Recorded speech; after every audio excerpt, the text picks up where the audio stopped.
Hi, and thanks for logging on to the Daily DVAR, and here's a brand new halacha for you, and it's for Tuesday, 17th of June. Here we go. This is part 6 and our final part on different kind of medicine situations on Shabbos. If a person has a toothache, if the toothache is mild, then no medicine is allowed to be taken on Shabbos. If you want to drink a little bit of whiskey to alleviate the pain of the toothache, then that's allowed. That's a food, a drink, and that's of course allowed. But you should swallow it fast. You're not allowed to just leave it in your mouth soaking and soaking and soaking at the area, because that's acting like a medicine. If the toothache is making you feel weak all over, then you're allowed to take medications, as we've been saying quite a bit of times. Whenever weakness all over the body happens, then it's considered serious enough that you're allowed to take medicines. And similarly, if the toothache is becoming infected, then you're allowed to take medicines. If the tooth needs to be pulled, it's allowed to be pulled if it needs to be pulled, but it's best to have a non-Jew pull that tooth if it has to be done on Shabbos. Yom Tov. Is the halacha for Yom Tov the same as Shabbos? So the answer is yes and no.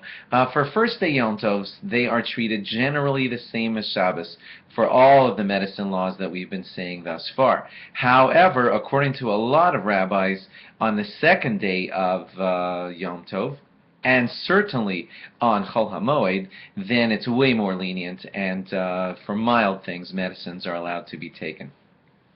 If a person wants to split a pill on Shabbos, Rav Shlomo Zalman Auerbach says that you're allowed to split a pill. That probably surprises you. And he even says that you're allowed to split it along the dotted line. Okay, so you could split pills on Yom Tov or Shabbos. And the Ramah says that you can even split it and break it into small pieces, believe it or not. And the Mishnah Berurah says that you're allowed to take a pill and dissolve it into water also on Shabbos. Let's say you have a headache, it's mild, but you know your pattern and you know that this headache is going to become a migraine, and for the migraine you're going to be allowed to take medications. Are you allowed to take a smaller medication to stop that tension headache from turning into a migraine headache? And the answer is yes, you are allowed to do that to make it not become a worse situation. If a person has, this one's going to sound so obvious, but it needs to be stated. If a person has two conditions that he's suffering from on Shabbos, and one of the conditions is something that he's allowed to take medicine for, and one of the conditions is something that he's not allowed to take medicine for, so, as you might have expected, he's only allowed to take the medicine for the condition for which it's permissible. There's no such thing as saying that, oh, once this guy was allowed to take medicines, just whoosh, across the board, let him take all the medicines. It doesn't work that way. You can only take the medicines that you're allowed to take and not the ones that you're not allowed to take.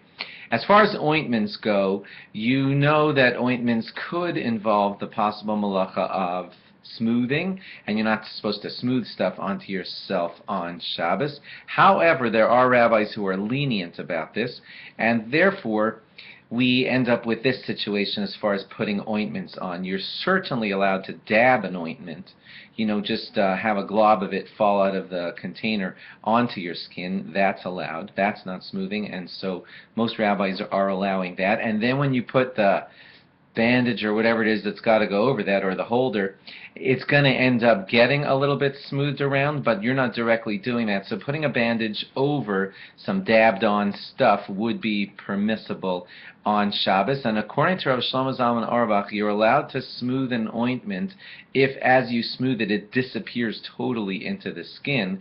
He says that in such situations, smoothing an ointment is not really smoothing anymore because it's disappearing into the skin, and he said that that would be permissible.